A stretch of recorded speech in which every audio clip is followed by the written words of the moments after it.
Friends నమస్తే, welcome to Anu's kitchen. ఈరోజు నా రెసిపీ చాలా టేస్ట్గా ఉండే సొరకాయ పచ్చడి తయారు చేసే విధానం షేర్ చేస్తున్నానండి. ఈ సొరకాయ పచ్చడి ఒక్కటి ఉంటే చాలండి. దీంతో పాటు ఆమ్లెట్ కానీ వడియాలు కానీ వేయించుకొని తింటే ఇంకా కర్రీస్ కూడా అక్కర్లేదండి, అంత టేస్ట్గా ఉంటుంది. ఇదే విధంగా ఒకసారి ట్రై చేసి మీకు ఎలా ఉందనేది కామెంట్స్లో తెలియజేయండి. వీడియోలోకి వెళ్ళే ముందు సబ్స్క్రైబ్ చేసుకోండి. పచ్చడి తయారు చేసుకోవడానికి ముందుగా ప్యాన్లో 1 టేబుల్ స్పూను ఆయిల్ యాడ్ చేస్తున్నాను. 1 కప్పు సొరకాయ ముక్కలు 5 లేక 6 పచ్చిమిర్చి, మీరు కారం ఎంత తీసుకుంటారో దాన్ని బట్టి కూడా వేసుకోవచ్చు. చింతపండు 1 టేబుల్ స్పూన్ ధనియాలు, ఇంతనే కూడా 4 లేక 5 వెల్లుల్లిపాయ రెబ్బలు, పల్లీలు, ఇక కరివేపాకు, కొత్తిమీర. మీరు పల్లీల బదులు నువ్వులు కూడా యాడ్ చేసుకోవచ్చు. పుల్కా, చపాతీలోకి, రైస్లోకి అన్నిట్లో కూడా బాగుంటుందండి.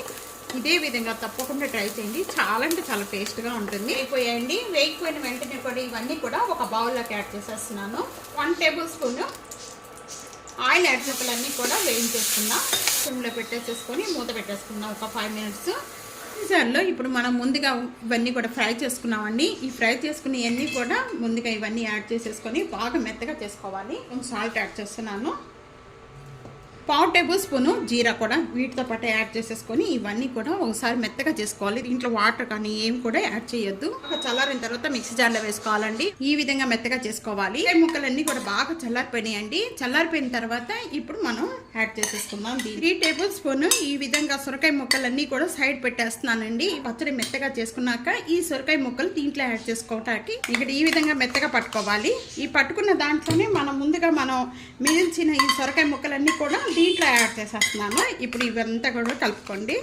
దీంట్లో సాల్ట్ అనేది సరిపోయిందా లేదా అనేది కూడా చూసుకొని వేసుకోవచ్చు. నేను ఒక బౌల్లోకి యాడ్ చేసేస్తున్నాను. ఈ పచ్చడంతా కూడా అన్ని సొరకాయ ముక్కలు ఒకేసారి మెత్తగా నూరుకోకూడదు.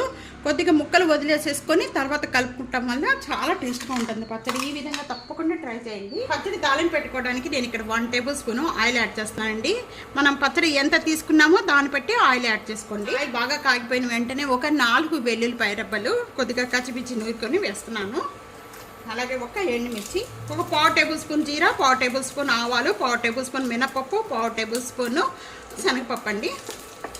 ఇవన్నీ యాడ్ చేసుకున్న వెంటనే పోపు గింజలన్నీ కూడా ఇవన్నీ బాగా వేయించుకోవాలి. లో ఫ్లేమ్లో పెట్టుకొని వెంటనే నేను తాలింపు గింజలు ఎక్కువ తీసుకున్నాను. చాలా బాగుంటాయండి.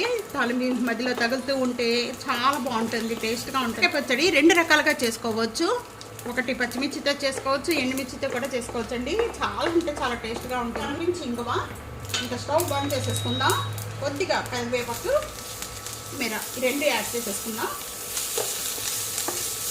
ఈ తాలింపు అంతా కూడా దీంట్లోకి యాడ్ చేసేసుకోవాలి. తప్పకుండా ఇదే విధంగా సొరకాయ పచ్చడి ట్రై చేసి మీకు ఎలా ఉందనేది నాకు కామెంట్స్లో తెలియజేసి ఫ్యామిలీతో ఫ్రెండ్స్తో వీడియోని షేర్ చేయండి. వీడియోని లైక్ చేస్తూ ఉండండి.